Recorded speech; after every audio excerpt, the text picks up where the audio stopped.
que é a data limite, né? Para quem está ouvindo e de repente não viu o documentário. A Ellen, que era uma entrevistadora do Pinga Fogo, ela pergunta para o Chico Xavier sobre a nova era, a tal da era de Aquário, transição planetária e coisa e tal.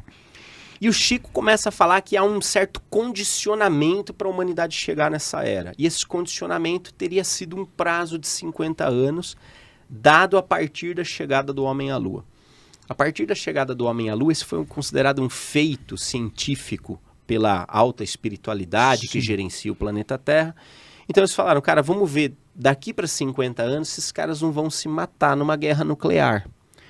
Então o Chico começa a falar isso no Pinga Fogo. Olha, se não houver uma guerra de extermínio aí nos próximos 50 anos, uma guerra nuclear, então a humanidade pode esperar de fato a chegada desse novo tempo, dessa mudança que ele falou, de uma nova era e tudo mais.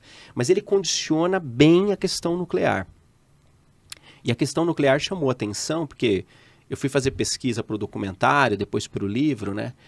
Existe hoje um arsenal de 16 mil ogivas nucleares no planeta. Das quais você tem aí 4 mil ogivas, mais ou menos, são ativas. Ogiva, para quem está vendo a gente, é como bombas como aquela que caíram em Hiroshima e Nagasaki, só que muito mais poderosas. 4 mil ogivas ativas, uma média de 8 mil ogivas inativas, mas que tem que ser gerenciadas porque tem potencial de explosão. E mais ainda umas 4 mil ogivas que já estão completamente desativadas. Então a gente está sentado num barril de pólvora, basicamente. Se houver uma guerra nuclear, acaba com tudo. Então o Chico condiciona a não realização de uma guerra nuclear nos próximos 50 anos, contando da chegada do homem à Lua. Deixa eu só fazer uma interrupção. Eu tinha entendido até outra coisa, eu vi o documentário. Muitas pessoas falam uma guerra, então era uma guerra nuclear. Uma guerra de extermínio. Guerra de tirinho não está contando. Não, porque... Mundial, talvez guerra mundial. Porque se você entrar... Todo lugar está tendo alguma guerra. Na Síria está tendo uma guerra. Inclusive tem um site chamado War and Conflict Monitor. Você tem N conflitos civis acontecendo, conflitos com potencial bélico nuclear, tipo Paquistão e Índia. São 2 países que, entre aspas, têm armamentos nucleares e pode acontecer alguma coisa.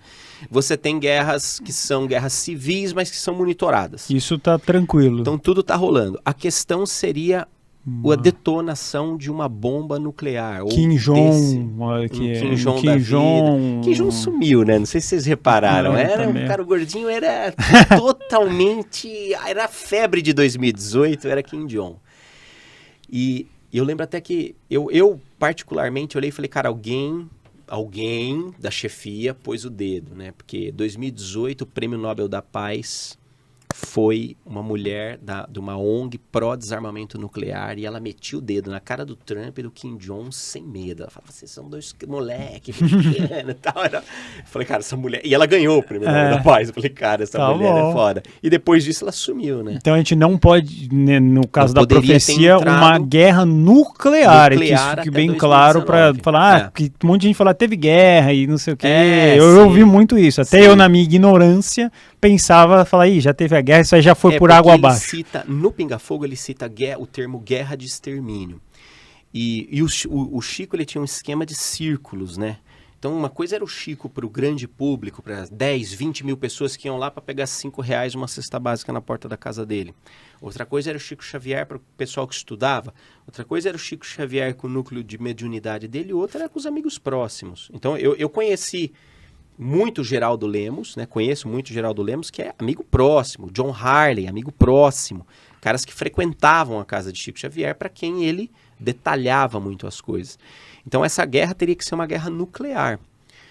E aí você começa a esbarrar nas coisas. Quer dizer, o que acontece com todos os sítios militares onde você tem armazenamento de armas nucleares? É um local que tem N avistamentos ufológicos quase sempre nos lugares. Você vai ter relatos, por exemplo, de bases nucleares onde os mísseis são desativados sob a aparição de fenômenos no céu.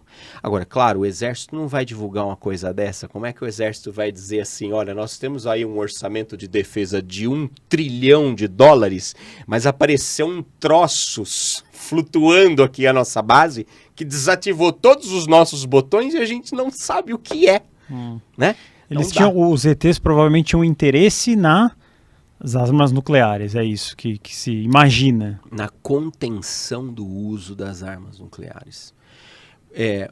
Se você pegar, por exemplo, literatura ufológica de contatos, abduções, canalizações, contatos telepáticos, uma das coisas mais incomum que tem, principalmente quando você fala de contatos entre a década de 50 e a década de 80, 90 e depois a posteriori, perto de 2019, é que todos esses seres têm uma preocupação com o uso das armas nucleares no planeta Terra. Se você pegar historicamente o relato de avistamentos de OVNIs, simplesmente deu um salto violento depois de Hiroshima e Nagasaki.